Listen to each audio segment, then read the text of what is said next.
Hello, I'm Doug, and this is the Taste and Sensibility channel. And we only have 3 samples left in this World Whiskey calendar.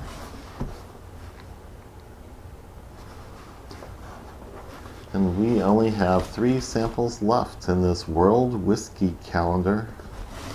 Let's say the whole name. Let's say the whole name.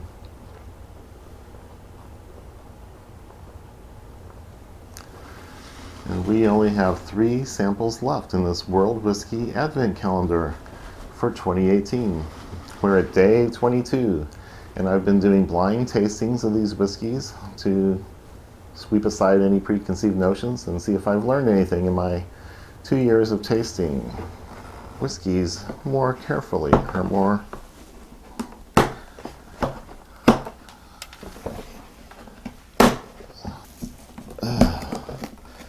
So this one's giving us trouble, but now we're in. I'm going to pour it out without taking a look at the label and see if I can tell anything about it from the nose and the taste.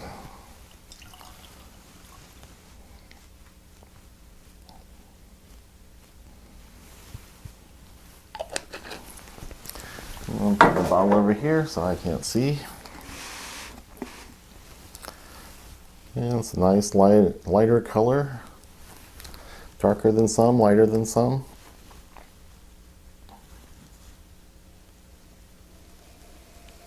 I smell ethanol. I'm not sure what else. I think it's a malt. Might be a little wine finish, sherry finish. Something that's a little sweeter or fruitier. But the notes are not strong.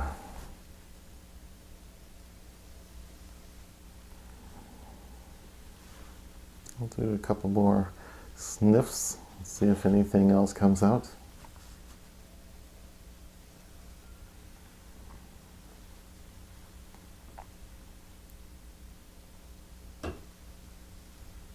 No, I can't say that there is. And my nose hasn't been all that great of a predictor of what's in the bottle anyway. Can't tell the ABV much. Sometimes I tell sherry, haven't been able to tell rye, so nothing is coming across here at all. So I'll just start tasting.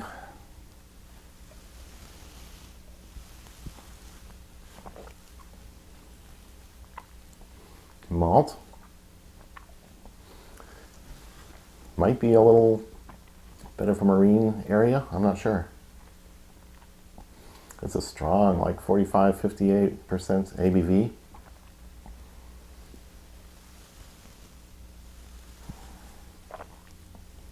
Maybe higher. And I am picking up some sort of finish, like a wine, or a sherry, or something sweet and fruity. It doesn't really have the dark fruit notes of a sherry, or picking up the color of a sherry, but these things vary so much, who knows what's in there. Let's do a little more.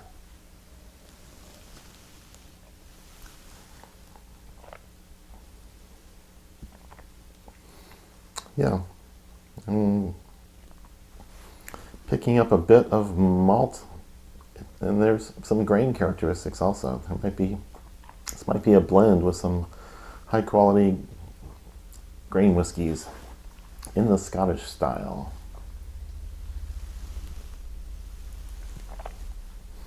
I.e. Johnny Walker Black, or some nice compass box thing.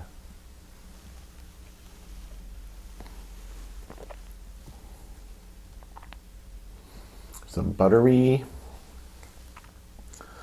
biscuity note now that I'm picking up that's often in good Irish whiskeys.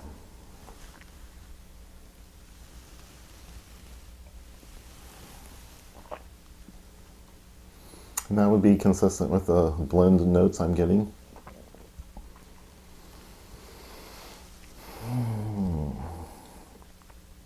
Yeah, the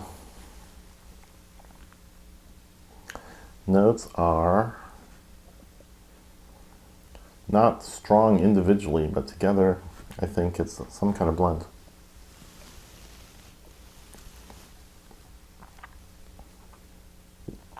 Should have had some sort of sample of something before I tasted this to get my mouth all working in an order and get my taste buds firing on all cylinders. How's that for a mixed metaphor?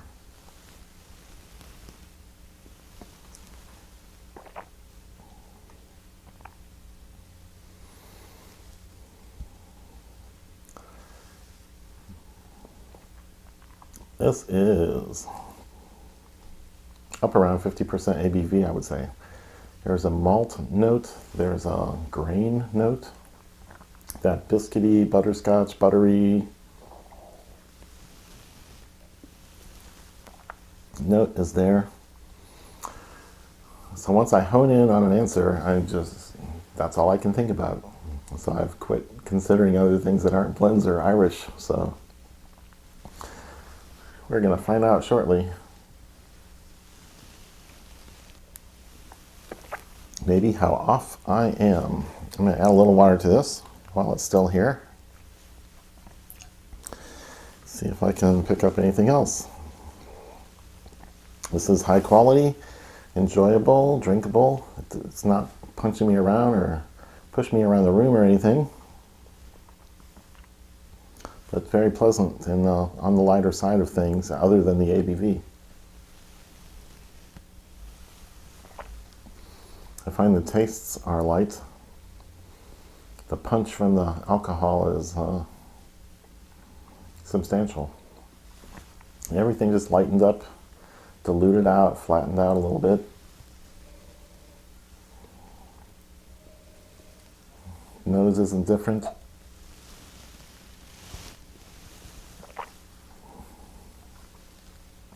The taste is largely diluted.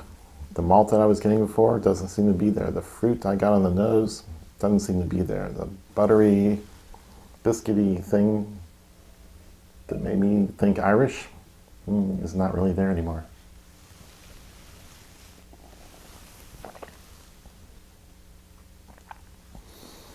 So, I've run out of things to say about the nose and the taste, so we'll just look and see.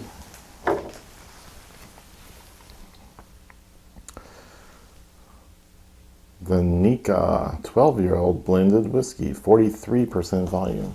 So, tastes it hotter than that. It is a blend. It is high quality Japanese distillery. It puts out stuff that I like in general. I just tasted 2 or 3 last night that I thought were really good. The grain punched me around a little bit last night. So this is a good one. I'll put a few more details. I don't know that I have this particular expression in my collection, but I'll put a few more details in the description below.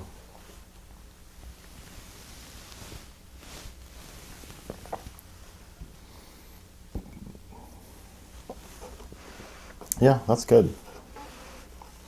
That's good. I would seek that out and enjoy it. So these blind tastings are an exercise for me to find out if I've learned anything over the past couple of years of my whiskey enthusiasm.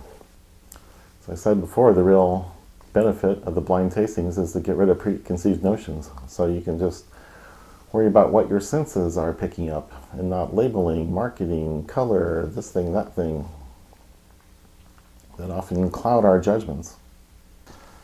But this is not usually how I enjoy whiskey or wine or coffee or any other thing that I eat or drink.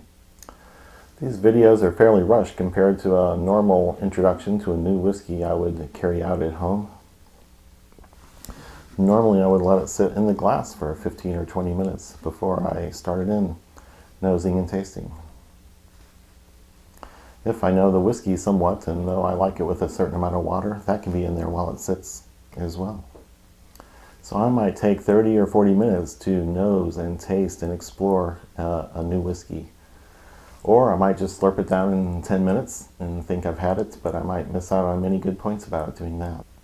So I have found, and many others have stated, that the whiskey in the bottle usually changes over time, over a few months or a couple of years or however long it lasts, and it usually changes for the better.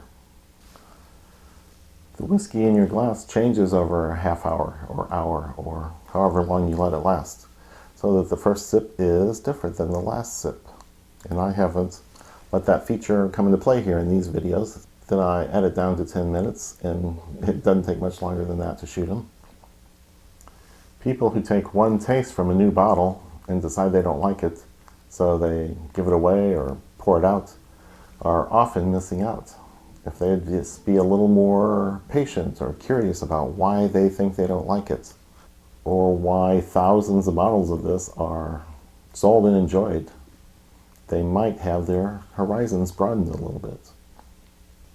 Going through the exercise of continuing to taste and explore something even though you think you don't like it might give you some clues about what you like and what you don't like and why those things are. And that'll help you make better decisions in the future. Roy Duff of Aquavitae is quite right in waiting till the bottle is empty to size up the range of experiences that it produced. And then it comes down to, how is this different than others, and do I want more of this? Roy's recycled reviews are masterpieces of editing and distillation of a lot of experience down into a minute's worth of words about each whiskey. Also, as Roy has pointed out, and lots of whiskey fans know, there's an awful lot of enjoyment in 1 ounce of a good whiskey in the tasting and exploration process as you get to know it better. Of course, you can't do all this at a bar with good results, and often not with a group of friends. But if you have 1 or 2 friends with you who are also whiskey geeks and willing to go along, you can do this exercise with them and compare your notes on what you're finding in the nose and the taste. And there's a lot of enjoyment in that too. So if you're enjoying these videos, give me a thumbs up down below, or just like the video. Thumbs down is okay. And subscribe to the channel. If you click that bell, you'll get notifications whenever new videos are posted. And as I've mentioned before, the channel is not primarily about whiskey, but about tasting and smelling and sensing lots of things around us and paying more attention to them. So in the future, we'll be seeing black licorice and varietal honeys and different kinds of bread. So there's only 2 more samples left. So Merry Christmas, and that's all for now.